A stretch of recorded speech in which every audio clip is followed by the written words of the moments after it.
मुख्यमंत्री युवा कार्य प्रशिक्षण योजनेत काम करणाऱ्या प्रशिक्षणार्थी युवक युवतींना कायमस्वरूपी सेवेत घेण्याची मागणी राहाता तालुक्यातील प्रशिक्षणार्थी युवक युवतींनी जिल्हाधिकाऱ्यांकडे निवेदनाद्वारे केली आहे। प्रशिक्षण पूर्ण केल्यानंतर इच्छुक उमेदवार ज्या ठिकाणी काम करत असतील त्यांना तिथेच कायमस्वरूपी करू असे प्रचार सभेत माजी मुख्यमंत्री एकनाथ शिंदे व माजी कौशल्य विकास मंत्री मंगल प्रभातजी लोढा यांनी म्हटले आहे।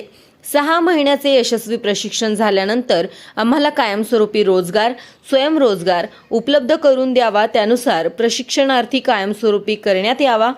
तसेच युवा कार्य प्रशिक्षण योजनेतील प्रशिक्षणार्थींना किमान वेतन कायद्यानुसार किमान 20,000 रुपये वेतन मानधन देण्यात यावे। नियमानुसार काम आणि दरमहा किमान 5 तारखेच्या आत विद्यावेतन मिळाले पाहिजे। काम करूनही दप्तर दिरंगाईमुळे विद्यावेतन मिळत नसेल तेव्हा दिरंगाई करणाऱ्यांवर योग्य ती कारवाई करावी। शासकीय व निमशासकीय नोकरांना प्रासंगिक रजा, वैद्यकीय रजा आहेत त्या आम्हालाही लागू करण्यात याव्यात। तसेच वेगवेगळ्या शासकीय विभागाच्या परीक्षा भरती प्रक्रियेमध्ये प्रशिक्षणार्थींसाठी 10% राखीव जागा ठेवाव्यात। अशा विविध मागण्या मुख्यमंत्री युवा कार्य प्रशिक्षण योजनेत काम करणाऱ्या प्रशिक्षणार्थी युवक युवतींनी निवेदनाद्वारे केल्या आहेत। माझे नाव प्रियंका आप्पासाहेब गुरसळ। आम्ही सर्व महिला मुख्यमंत्री युवा कार्य प्रशिक्षण योजनेअंतर्गत रुजू झालेलो आहोत।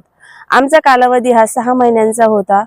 आता तो फेब्रुवारीमध्ये संपणार आहे। तरी आम्हा सर्व महाराष्ट्रातील युवा कार्य प्रशिक्षणार्थी जे आहेत त्यांना कायमस्वरूपी सेवेत घेण्यात यावे, त्यांचा कार्यकाल हा वाढवण्यात यावे अशी विनंती, असं निवेदन आम्ही जिल्हाधिकारी कार्यालय येथे दिलेलं आहे। तरी आमचा सर्व युवक आणि युवतींचा विचार करावा अशी विनंती मी करत आहे।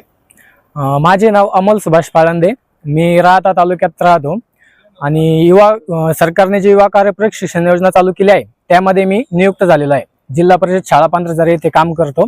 माझ्या समवेत माझे तालुक्यातले 7 मेंबर आहेत, प्रशिक्षणार्थीच आहेत।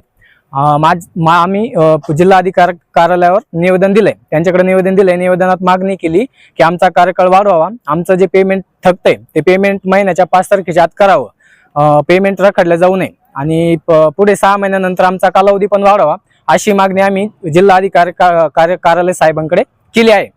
महाराष्ट्रातील जेवढे 1,10,000 युवक आहे त्यांच्या मागण्या पूर्ण कराव्यात एवढी सरकारला मी विनंती करतो।